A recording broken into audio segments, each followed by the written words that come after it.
Soft rain taps the window, and you lie still. You have come here because sleep drifts past you like a slow boat that forgets to stop. Tonight there is no need to catch it, and no need to chase. Let the boat come when it chooses, and let it leave when it chooses. If your thoughts feel loud, let them be loud like low thunder far away, and then let them roll on.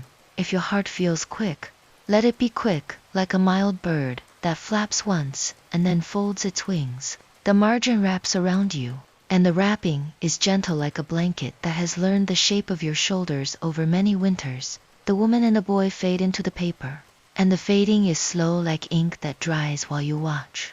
And the drying is quiet. You are alone, but the alone is full, and the full is the same as the space inside a book that has decided to close but has not yet moved.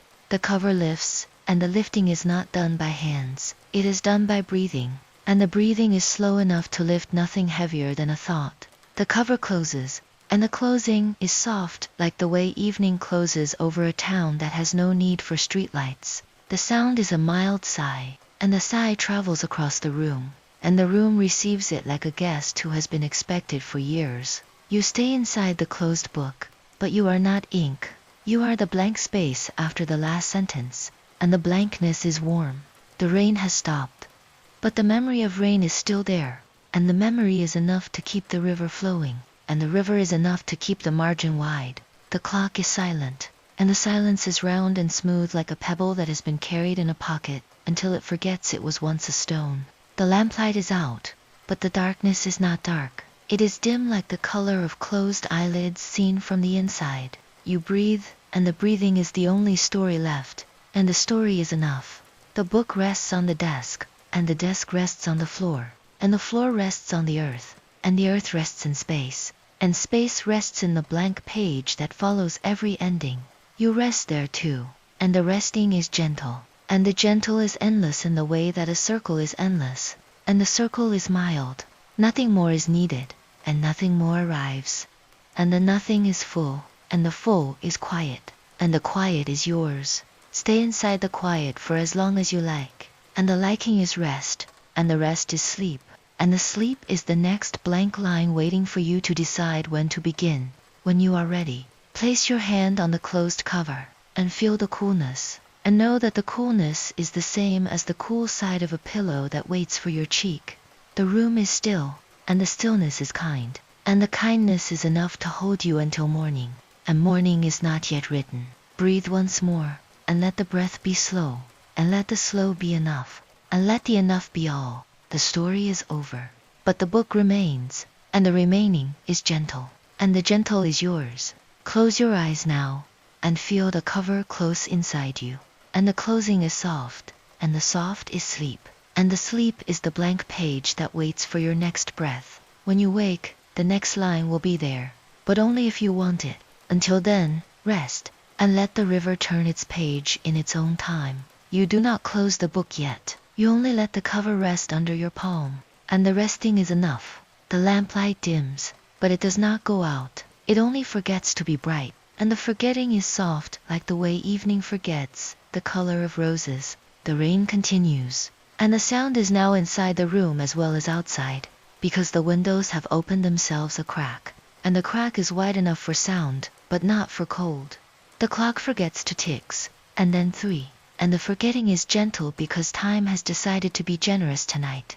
Your breathing slows further, and the fervor is still gentle, because the slope is mild and the ground is soft.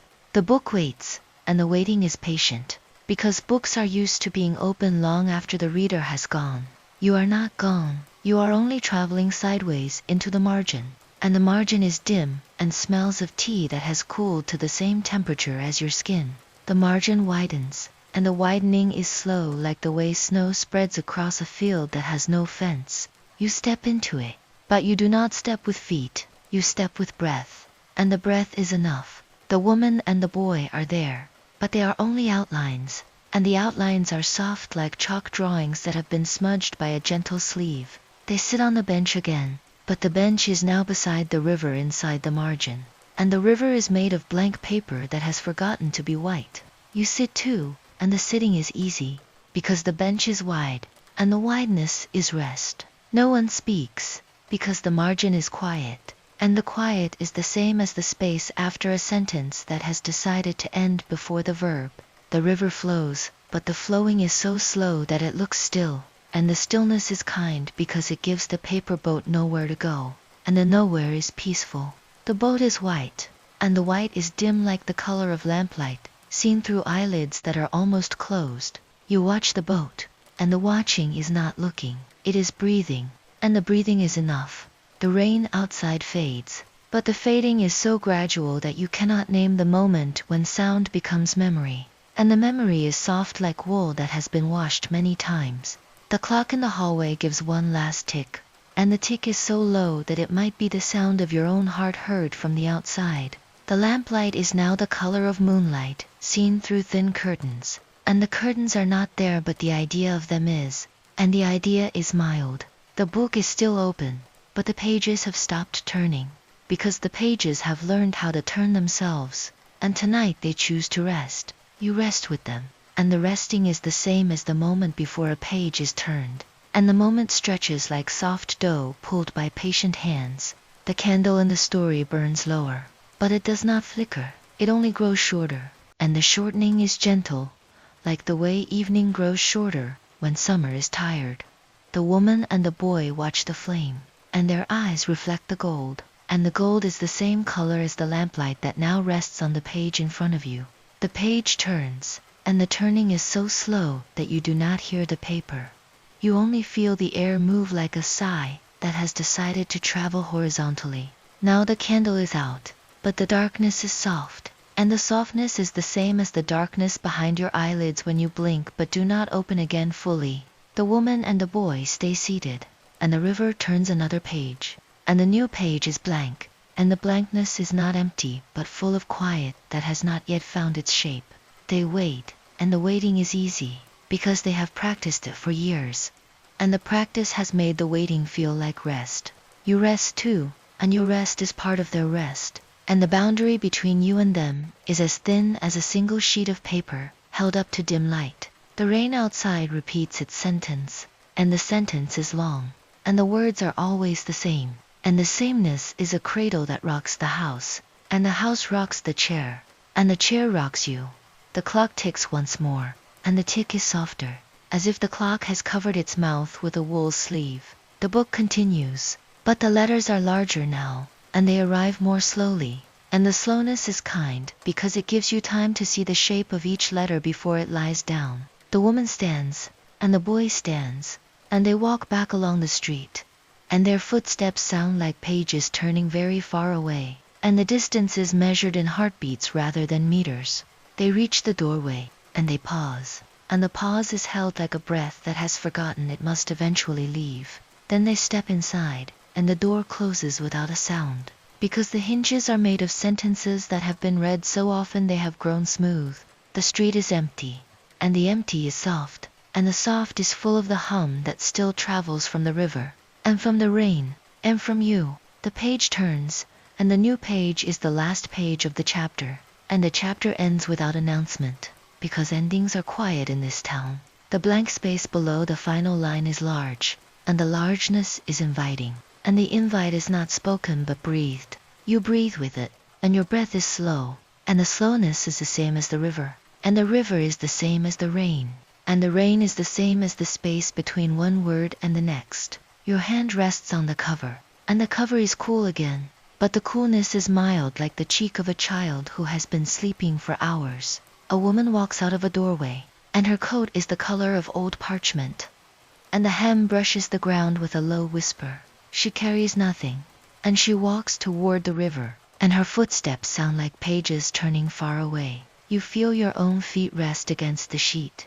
and the sheet is smooth and cool, and the coolness is slow water that moves only when you breathe. The woman reaches the bank, and she sits on a bench made of 3 stacked volumes, and the volumes are thick enough to hold her weight for 100 years. She opens no book, she only looks at the water, and the water looks back at her. The river page turns a slow corner, and the corner is soft like the bend in a lullaby that has no end. A single paper boat drifts past, and the boat is white, and its sail is a single word that you cannot read because the word lies down before you reach it. The woman lifts her hand, but she does not wave. She only lets the air move through her fingers, and the air is mild and smells of ink diluted by rain.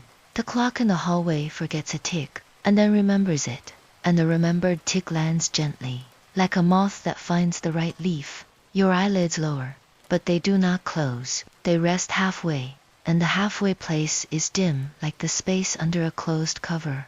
The book continues, and the woman on the bench begins to hum the note of the river, and the river begins to hum the note of the rain, and the rain begins to hum the note of your breathing.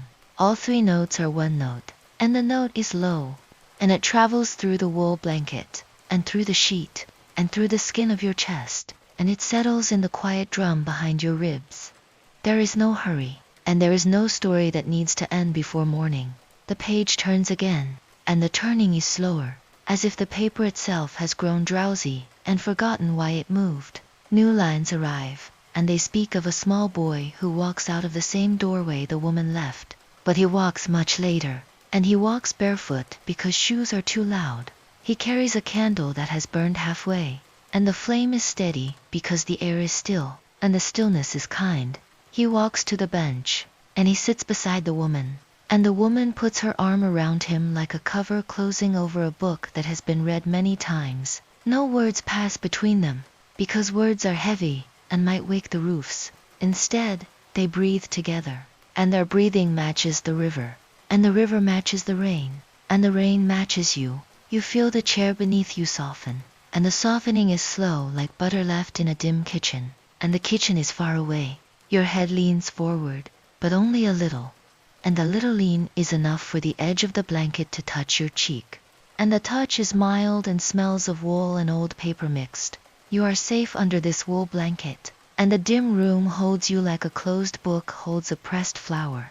There is nothing to fix, and nothing to finish, only listen and breathe and begin. The old house breathes with you, and its breath smells of damp paper and cold ink.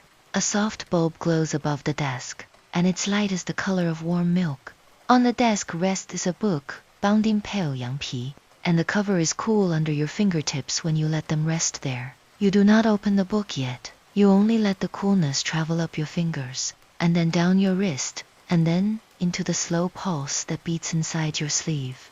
The rain repeats itself against the glass, and the sound is steady, like a heartbeat that is not yours but remembers you. An old clock ticks from the hallway, and each tick is low and round, like a pebble dropped into deep grass. You count nothing, and you name nothing. You only stay, and the room stays with you. After a while, your hand lifts the cover, and the cover opens with a mild sigh. The first page is blank, and the paper is thick and soft, like fresh snow that has forgotten cold. You touch the edge, and the edge is kind. It does not cut, and it does not hurry. A low smell of white tea rises from the steam of the cup beside you, and the steam curls and uncurls in slow loops that melt before they reach the lamp. You breathe the tea in, and you breathe the tea out, and the blank page waits. Then, line by line, dim letters appear, but they are not written by you. They arrive like shy guests who know they are early, and they stand in the corners of the paper until you nod. You nod once, and the letters step forward, and they begin their quiet story. The story says there is a town that sits beside a slow river, and the river is called Page because it turns one sheet at a time. The town has one street, and the street is covered with fallen letters that never curl or crush underfoot. The houses are low, and their roofs are made of closed books, and the spines face the sky so that the titles can be read by clouds. People walk softly there, and their shoes are padded with felt made from unread sentences. No one speaks loudly, because sound is heavy and settles on the roofs like dust. Instead, the people hum under their breath, and the hum is the same note as the river, and the river is the same note as the rain that now taps your window. You read, and the room rocks like a cradle, rocked by an invisible hand that has nowhere else to be. The wool blanket settles heavier across your shoulders, and the weight is mild, like the hand of a friend who has forgotten to remove it. The page turns itself, and the paper makes a soft sound like a yawn that has been politely covered. On the new page the town is evening, and the lamps along the street glow dim and gold, and the gold is the color of the tea that now cools in your cup.